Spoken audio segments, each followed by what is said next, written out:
తాకట్లో ఉన్న బంగారాన్ని విడిపించి ఆ రోజున మార్కెట్ ధర కట్టి మిగిలిన డబ్బును మీకు అందిస్తుంది కొమ్మూరి గోల్డ్. నమస్కారం, వెల్కమ్ టు ఐ డ్రీమ్. ధర్మ మార్గం విత్ విజిత కార్యక్రమానికి స్వాగతం. ప్రస్తుతం మనతో పాటు ఉన్నారు ప్రముఖ జ్యోతిష వాస్తు పండితులు, లలిత ఉపాసకులు శ్రీ శ్రీ శ్రీ నానాజీ పట్నాయక్ గారు. ఇప్పుడు వారితో మాట్లాడి మరిన్ని విషయాలు తెలుసుకుందాం. నమస్కారం అండి. శ్రీమాత్రే నమః. నిజంగా ఒక వింతే. ఇప్పుడు ప్రపంచంలో 7 వింతలు అంటే 7 వింతల్ని బ్రేక్ చేసి రికార్డు కొత్త కొత్త వింతలు చాలా చాలా చూస్తున్నాం ఈ మధ్యకాలంలో. ఇప్పటి వరకు నా చిన్నతనం నుంచి కూడా జోష్యం అంటే చిలక జోష్యం అనేది మాత్రమే విన్నాం, కానీ ఈ మధ్యకాలంలో వింత వింత రకాల జీవులు కూడా జోష్యాలు చెప్తున్నాయి. ఇదేంటో నాకు అర్థం కావట్లేదు. అరుణాచల గిరి ప్రదక్షిణ చేస్తున్న సమయంలో ఒక వ్యక్తికి అక్కడ ఎలుక జోష్యం చెప్పడము తను చూసి అక్కడ జోష్యం చెప్పించుకోవటం, అదంతా తను ఒక వీడియో తీసి పెట్టడం జరిగింది. నిజంగా బ్రహ్మం గారు కానివ్వండి, కొంతమంది ఇలా మనకు పెద్ద పెద్ద వాళ్ళంతా ముందే ఏం జరగబోతుందనే ప్రిడిక్షన్ అంతా ఇవ్వటం జరిగింది. ఇలా ఎలుక జోష్యం చెప్పబడుతుంది అనేది ఎక్కడైనా ఉందంటారా? అసలు దీన్ని నమ్మొచ్చా, ట్రాష్ అంటారా? అంటే ఒకటి ఇక్కడ ఏంటంటానండి, చిలక జోష్యం కానివ్వండి, ఎలక జోష్యం కానివ్వండి, ఇంకోటి ఏదో సమ్ ఎక్స్ అనుకుందాం.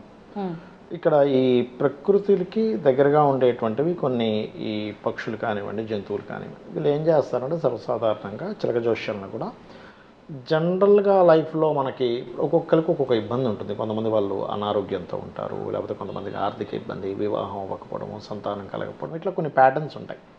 ఆ ప్యాటర్న్స్ అన్నీ కూడా వీళ్ళు పెట్టుకుని అది ఏది తీస్తే ఇంకా అది ఇంకా అదే జరుగుతుంది అనేటువంటిది ఒక బిలీవ్నెస్తో వాళ్ళు ఆ జ్యోతిష్యాన్ని చెప్తూ ఉంటారు. మనకి పరాశర మహర్షి నిమిత్త శాస్త్రం అనేటువంటిది ఒకటి చెప్పడం జరిగింది. ఆ నిమిత్త శాస్త్రంలో మనకి ఏంటంటే నిమిత్తాన్ని బట్టి జాతకం చెప్పేది. ఇంకోటి కామన్గా ఇప్పుడు ఆస్ట్రాలజర్స్ నవగ్రహాలని 27 నక్షత్రాలని 12 రాసులని క్యాలిక్యులేట్ చేసి చెప్పే దాంట్లో కూడా అమ్మవారి అనుగ్రహం ఉంటేనే అది చెప్పడం జరుగుతుంది. ఇప్పుడు నేను చాలామందికి నా స్టూడెంట్స్ కూడా ఏం చెప్తుంటానంటే, అరే మీరు క్యాలిక్యులేటివ్ పార్ట్ నేర్చుకున్నా ఈ పలానా గ్రహం పలానా దగ్గర ఉంటుందని చెప్పిన అనుష్ఠానం చేయండి అని చెప్తుంటాం. ఎందుకంటే ఇక్కడ మీరు ఇందాక ఎలక జోష్యం చిలక జోష్యం గురించి మాట్లాడుకున్నాను చూసారు, అక్కడ కూడా అనుష్ఠానం ఉంటుందండి. అంటే భగవంతుని ఒక అమ్మవారిని నమ్మో, ఏదో వాళ్ళ ఇష్టదేవతనో వాళ్ళ కులదైవాన్ని నమ్మి ఆ దేవతను ఒకసారి అనుకొని, ఇప్పుడు కొయ్యదొరలు ఉంటారు, వాళ్ళు కొయ్యదొరలు అనుకోని చెప్తారు. అదేంటంటే వాళ్ళు చెప్పడం కాదు, అమ్మవారు చెప్పిస్తుంది యాక్చువల్గా. కోటి కోసం కోటి విద్యలు అన్నట్టుగా చిలక జోష్యం అనుకోండి, ఎలక జోష్యం అనుకోండి, ఇంకోటి అనుకోండి, కోయిదొరలు అనుకోండి.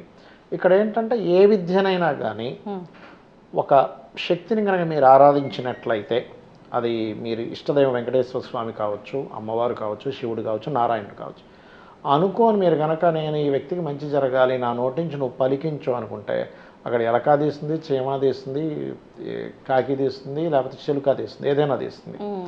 అయితే మేము పర్టికులర్గా ఒక గ్రహస్థితులు గ్రహ గమనాలని లెక్కగట్టి చెప్పేటువంటి విధానంలో మనకి పరాశర మహర్షి చెప్పినటువంటి వాటిల్లో ముందుగా పరాశరుడు ఆ జ్యోతిష్శాస్త్రాన్ని రాసేటప్పుడు కూడా ఆయన కూడా అమ్మవారిని తలుచుకున్నాడు, మహర్షి కూడా.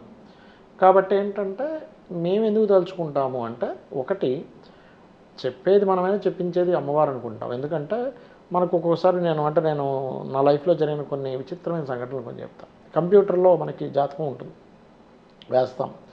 వేసినప్పుడు గోచారం అనేది ఒకటి ఉంటుంది, అంటే ఇప్పుడు ప్లానెట్స్ ఎక్కడ ఉన్నాయనేది, దీన్ని కోరిలేట్ చేస్తూ చెప్పాలి.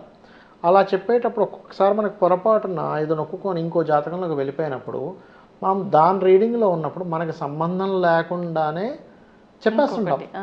అంటే ప్రతిసారి జరగదు అది, ఏదో ఒక 10 సంవత్సరాలు 5 సంవత్సరాలకు ఒకసారి ఎప్పుడో రేర్గా జరుగుతుంది. చూసారా ఇది చూసి చెప్తున్నాం ఏంటంటే మళ్ళీ మార్చుకొని మళ్ళీ డేట్ ఆఫ్ బర్త్ అది చూసుకొని ఇంకో దాంట్లోకి వెళ్ళినప్పుడు మరి ఇంతసేపు ఎలా చెప్పాను అంటే, అది నువ్వు చెప్తుంది నువ్వు కాదు, పలుకుతుంది నువ్వు కాదు, ఒక శక్తి నీతో పలికిస్తుంది.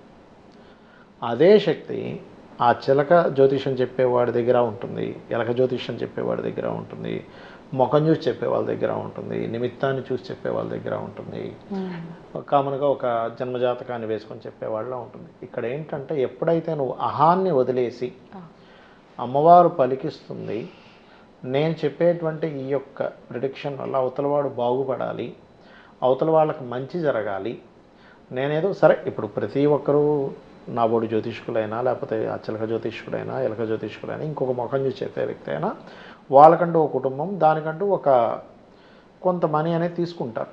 కానీ వాళ్ళు మనీ తీసుకోవడము వాళ్ళ పొట్టకూటికి చేసుకునేటువంటిది ఏ విద్య అయినా ఎన్ని విద్యలైనా పొట్టకూటికి అన్నట్టుగా, కోటి విద్యలైన కూటి కోరిక అన్నట్టుగా ఇది ఎంతసేపు ఇదే ముఖ్యం అవ్వకూడదు. నీ యొక్క ఏదైతే వృత్తి ఉందో దానికి న్యాయం జరగాలి. ఎప్పుడు న్యాయం జరుగుతుంది అంటే నువ్వు చెప్పినటువంటి ఒక విషయం, అమ్మ నీకు ఈ కార్డు వచ్చింది, ఎలకో చిలకో తీసింది, ఈ కార్డు రావడం వల్ల ఇందులో ఈ సమస్య ఉంది, నువ్వు ఈ సమస్యని కనెక్ట్ అవ్వాలి. ఒకటి, అవునండి నిజమే నాకు సంతానం లేదు, లేకపోతే నిజమే పెళ్ళి అవ్వట్లేదు, నువ్వు ఈ అమ్మవారిని కొలువు, లేకపోతే ఈ దేవతారాధన చెయ్యి, ఇన్ని రోజులు గోవు ఫలానాది పెట్టు అన్నప్పుడు ఆ సమస్య తీర్చగలిగితే ఆ జ్యోతిష్కుడు ఎవరైనా ఎలకని చూసినా చిలకని చూసినా ముఖం చూసినా ఏదైనా అది అవతల వాళ్ళకి న్యాయం జరగాలి. నేను ఒకటే నమ్ముతానండి, ఎలక జోష్యమా చిలక జోష్యమా ముఖం చూసి చెప్తున్నావా, నిద్రలో కల వచ్చిందని చెప్తున్నావా, ఏదైనా కానీ అమ్మవారు పలికిస్తుందని చెప్తున్నావా, వచ్చినటువంటి వ్యక్తికి న్యాయం జరగాలి. అది అయితే ఇక్కడ ఎవరికి వారే చూసుకోవచ్చు కూడా. ఇలా ఎలా అంటే మనకి రామయంత్రం అని ఒకటి ఉంటుంది, రామయంత్రము అంటారు దాన్ని. ఆ రామయంత్రంలో ఒక గడిని మనం ముట్టుకుంటే, కళ్ళు మూసుకొని ముట్టుకుంటే సమాధానం దొరుకుతుంది. అలా కూడా చూసుకునే ఉంటాయి. అండ్ అదేవిధంగా మీరు కనుక నిత్యము అమ్మవారిని కనుక రోజు లలిత చేసుకున్నారు, ఉదయం సాయంత్రం రోజు లలిత చేసుకుంటూ ఉంటే మీకు రాబోయే కష్టము స్వప్నంలో చెప్తుంది అమ్మవారు. స్వప్నంలో వస్తుంది అంటే ఇలా జరగబోతుంది అనగానే మీకు స్వప్నంలోకి వచ్చేస్తుంది. వచ్చేసాక ఇలాగా మరి ఏం చేయాలి అన్నప్పుడు అమ్మవారి సమాధానం కూడా ఇస్తుంది. మనం దీని మీద ఒక వీడియో చేద్దాం, అమ్మవారు ఎలా సమాధానం చెప్తుంది, అమ్మవారి ఆరాధన మీద ఒక వీడియో చేద్దాం, అది కూడా చెప్తుంది. అలా ఏంటంటే నువ్వు ఎప్పుడైతే ధర్మబద్ధంగా ఉంటావో, అంటే నువ్వు చేసే పనికి న్యాయంగా డబ్బులు తీసుకునేదానికి నువ్వు ధర్మంగా నువ్వు దానికి దానికి నువ్వు ఎంత ధర్మంగా నువ్వు చేస్తున్నావు, ఎక్కడా మోసం చేయకుండా భగవంతుని నమ్ముకొని చేస్తే నువ్వు ఏ విద్య అయినా చెప్పుకోవచ్చు, తప్పేం లేదు. అలా ఎలకలతో చెప్పడం ఏంటి, పని పాట లేదని ఒకరిని హేళన చేయడానికి మనం లేము. మన స్థాయి అది కాదు అసలు. ముందుగా ఏదో ఆయనకి అది తోచింది, అది తీస్తుంది, అది కనెక్ట్ అవుతుంది, నీ ఇష్టం ఉంటే చెప్పించుకుంటావు, లేకపోతే లేదు, అంతే కదా. వాడేమి నువ్వు చెప్పించుకుంటావు లేదని కత్తే గొంతు మీద పెట్టట్లేదుగా.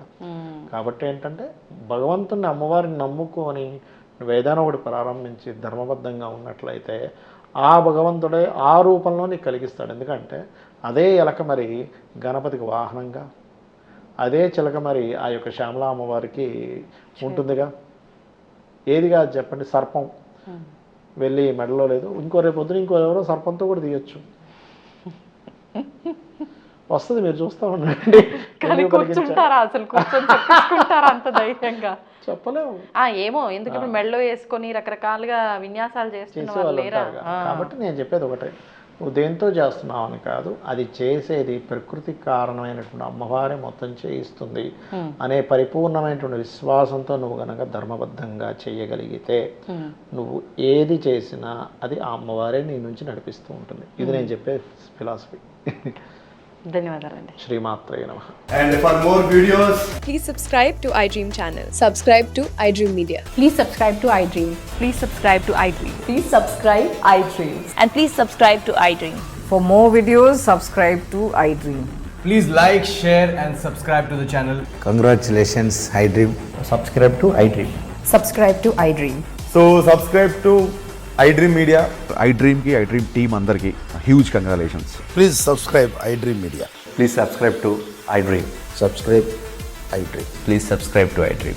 iDream అంటే నా కళల ఛానల్ సబ్స్క్రైబ్ చేసుకున్న నోరు తిరుగుతలేదు, మీరైతే గంట గుర్తు కొట్టండి. For more such videos, please subscribe to iDream.